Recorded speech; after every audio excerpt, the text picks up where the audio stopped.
শ্রমিকদের দাসে পরিণত করে মালিকের হাত শক্ত করেছে বিজেপি সরকার। কৃষককেও বাঁচার সুযোগ দিচ্ছে না, কেড়ে নিচ্ছে কর্মসংস্থান। রাজ্যেও তথৈবচ অবস্থা। মানুষ যে প্রতিবাদ করতে জানে সেটি প্রমাণ করতে সমস্ত বাধা রুখে দুদিনের ধর্মঘটে সামিল হন সবাই। আহ্বান সিটু সভাপতি মানিকদের।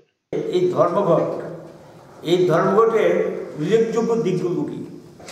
একদিকে হলো এই যে দাবিগুলোর মধ্যে সমস্ত অংশের মানুষের বক্তব্য এর মধ্যে আছে, মূল্য বৃদ্ধি থেকে শুরু করে সমস্ত কিছু। এবং বিশেষ করে নরেন্দ্র মোদীর নেতৃত্বাধীন বিজেপি সরকার দিল্লিতে ক্ষমতা আসার পর এই সরকার কাজ দিতে পারেনি, এটা কাজ খাওয়ার সরকার, এবং গোটা ভারতবর্ষে কাজ খাওয়ার সরকার হিসেবে এটা পরিচিত হয়ে গেছে। এবং মানুষের প্রতি বিশ্বাস নেই, আস্থা নেই, মানুষের থেকে বিচ্ছিন্ন হয়ে যাচ্ছে। এবং ধর্মঘটে মানুষ অংশ নেবে, কারণ আমরা দেখলাম 10ই সেপ্টেম্বর ত্রিপুরার যে ভারত বন্ধের একটা প্রভাব পড়েছিল, যে এই বন্ধটার মধ্যে এই কারণে তারা বল প্রয়োগ এবং এই পদ্ধতিটা তারা গ্রহণ করেছে। এবং আমরা তাদের এই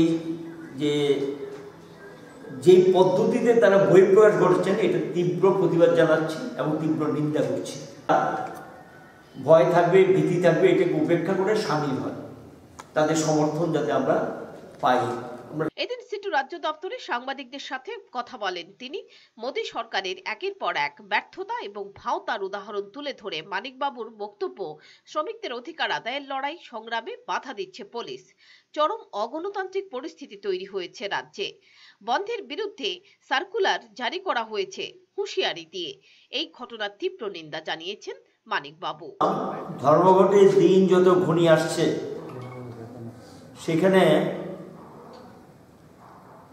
পশ্চিমবাংলা এবং ত্রিপুরাতে দুটো গভর্নমেন্ট, একটা তৃণমূলের নেতৃত্বাধীন সরকার আর একটা হলো গিয়ে বিজেপি নেতৃত্বাধীন সরকার, এই দুটো সরকার ধর্মঘটে যাতে কেউ অংশ না করে, ধর্মঘটে যদি কেউ অংশগ্রহণ করে তাদের বিরুদ্ধে ব্যবস্থা নেবে ইত্যাদি ইত্যাদি স্বৈরাচারী ভাবনা, স্বৈরাচারী চিন্তা, অগণতান্ত্রিক চিন্তা নিয়ে তারা কিছু সার্কুলার জারি করেছেন, নির্দেশনামা জারি করেছেন, যাতে শ্রমিক কর্মচারীরা ধর্মঘটে অংশ নেয়।